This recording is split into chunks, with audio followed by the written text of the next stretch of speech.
Tahapan mendapatkan benih tanaman, sesuai kaidah pemuliaan tanaman. Setiap tahapan dalam mendapatkan benih yang diinginkan, memiliki peran penting, terutama dalam memastikan benih yang dihasilkan akan memiliki kemampuan untuk tumbuh dan bertahan, dan kembang menjadi tanaman dewasa yang kuat, serta memberikan hasil tinggi dengan kualitas yang baik. Secara umum, jenis benih dapat diklasifikasikan berdasarkan beberapa kriteria, termasuk struktur embrio, jumlah kotiledon, metode penyerbukan, dan asal-usul tumbuhan. Yang bisa dikelompokkan sebagai berikut. 1. Berdasarkan struktur embrio. Benih dikotil adalah benih yang memiliki 2 kotiledon, sehingga sering disebut sebagai berkeping 2, di mana daun kecil pertama yang muncul saat tumbuh. Contoh tanaman dengan benih dikotil adalah kacang-kacangan, bunga matahari, dan lainnya. Benih monokotil adalah yang hanya memiliki 1 kotiledon. Tanaman monokotil mencakup padi, jagung, rumput-rumputan, gandum dan lainnya. 2. Berdasarkan metode penyerbukan, yaitu benih kebun atau open pollinated seeds. Disebut juga benih dengan penyerbukan terbuka, di mana benih ini berasal dari tanaman yang diserbuki oleh berbagai sumber serbuk sari, termasuk angin, serangga, dan burung. Mereka cenderung memiliki keragaman genetik yang lebih tinggi. Selanjutnya adalah benih hibrida atau hybrid seeds. Benih yang dihasilkan dari persilangan tanaman, yang dipilih dengan sengaja, untuk menggabungkan sifat-sifat tertentu.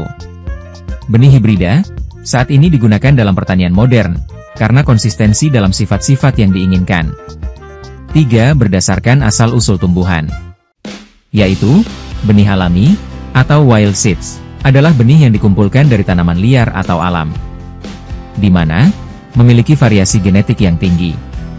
Selanjutnya, adalah benih kultivar, atau cultivar seeds, adalah benih yang berasal dari tanaman yang telah dibiakkan, dan ditanam secara khusus untuk sifat-sifat tertentu seperti, hasil tinggi, warna, bentuk, atau rasa. Pada dasarnya, setiap jenis benih memiliki karakteristik dan kegunaan yang berbeda.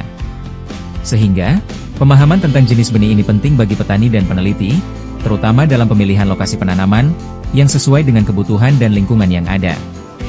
Selanjutnya, kita perlu memahami vitalitas benih, di mana hal ini mengacu pada kemampuan benih untuk tumbuh dan berkembang menjadi tanaman yang kuat ketika ditempatkan dalam kondisi yang sesuai. Faktor-faktor tertentu dapat mempengaruhi vitalitas benih, dan pemahaman tentang faktor-faktor ini penting dalam budidaya tanaman. Beberapa faktor yang memengaruhi vitalitas benih adalah 1. Usia benih. Benih yang lebih tua cenderung memiliki tingkat vitalitas yang lebih rendah daripada benih yang segar. Sehingga, lama penyimpanan benih dapat menyebabkan penurunan viabilitas. 2. Kondisi penyimpanan. Benih harus disimpan dalam kondisi yang sesuai untuk mempertahankan vitalitas. Faktor-faktor seperti kelembaban, suhu, dan kelembaban relatif dalam penyimpanan benih dapat memengaruhi kemampuan benih untuk bertahan hidup. 3. Kadar air. Kadar air dalam benih harus dalam kisaran dan rentang yang optimal. Kadar air yang terlalu tinggi atau terlalu rendah dapat merusak benih. Benih yang terlalu kering mungkin tidak akan berkecambah, sementara benih yang terlalu basah dapat mengalami kerusakan atau infeksi jamur. 4. Kerusakan mekanis.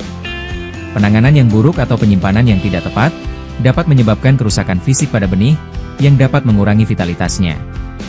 5. Infeksi patogen.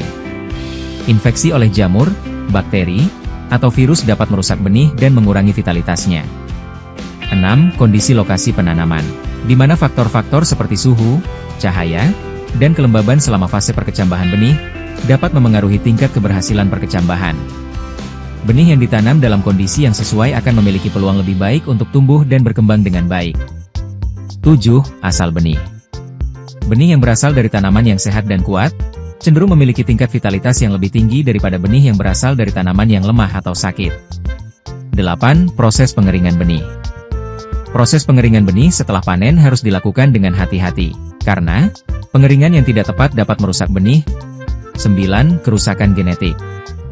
Faktor-faktor seperti mutasi atau kerusakan genetik dalam benih, atau deteriorasi benih dapat memengaruhi vitalitasnya. 10. Proses pemanenan. Pelaksanaan panen dalam proses pemanenan benih harus dilakukan dengan benar untuk menghindari kerusakan mekanis dan kontaminasi. 11. Pemantauan dan perawatan yang baik terhadap benih, serta penerapan praktik-praktik yang sesuai dalam penyimpanan dan penanaman, adalah kunci untuk menjaga vitalitas benih yang optimal. Benih yang memiliki vitalitas yang tinggi akan memberikan hasil panen yang lebih baik dan tanaman tumbuh dengan sehat dan tumbuh lebih kuat. Demikian, semoga bermanfaat. Terima kasih atas dukungan dan perhatiannya, dan mohon maaf atas segala kesalahan.